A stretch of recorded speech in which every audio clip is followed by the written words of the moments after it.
That's a pretty cool looking picture, yeah? Wait, hold on. Something's not right. Let me just... No. No. No. What? There we go. The colors were off.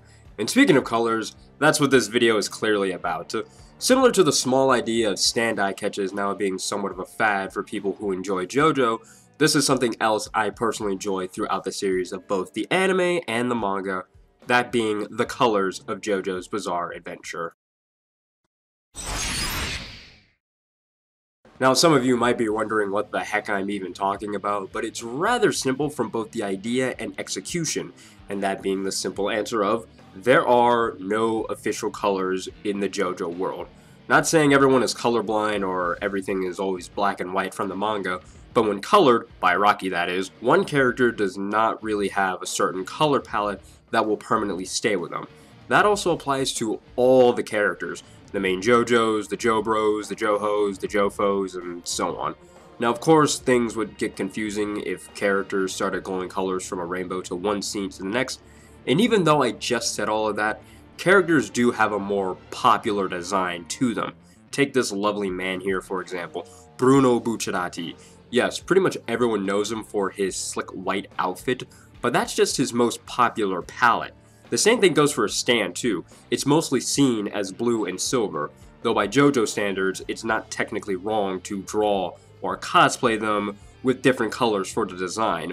Bruno's suit can be pink, green, blue, orange, white again, but the zippers are purple instead of gold. Any color, they're not really wrong. Not long ago, when the Vento Arreo anime was in production, the hardest question to ask was, what color palette did we choose for the main game? Especially for our golden boy himself, Giorno Giovanna, because a good number of people were more accustomed to his blue suit than any other color.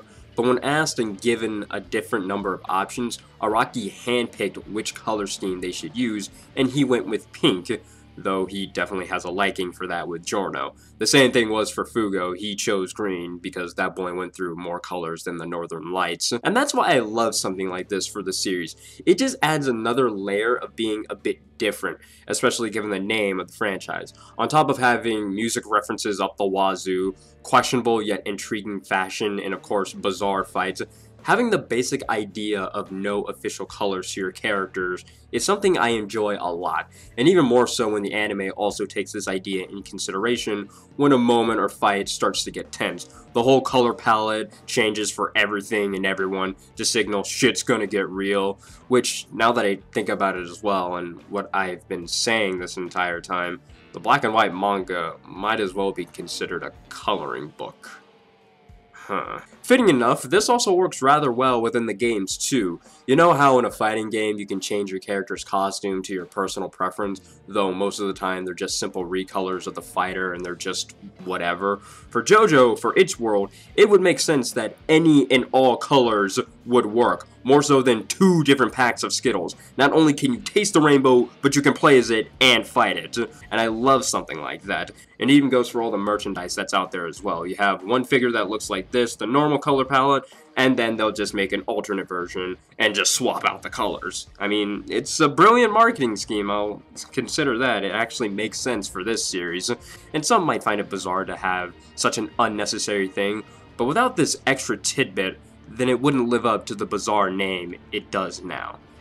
And that's the video on the colors of JoJo's Bizarre Adventure. I really did want to make a full-fledged video on the topic, even if it does seem a little short, mostly because there's not too many videos out there on this certain matter. There's one that's super good, but that's about it. I mean, oh well, I guess everyone's too busy making memes in this instead, so I guess that's not a bad thing. So yeah, let me know what you guys think in the comments below. What's your favorite color combination for this character? Do you think they look good in this one, that one, so on and so forth? All in the comments below. You know what to do. You know what to do with all the links that I provide and everything of the sort. Thank you for watching. That's greatly appreciated, of course. Have a great day, have a great night, and everything else, you know what to do. Bye.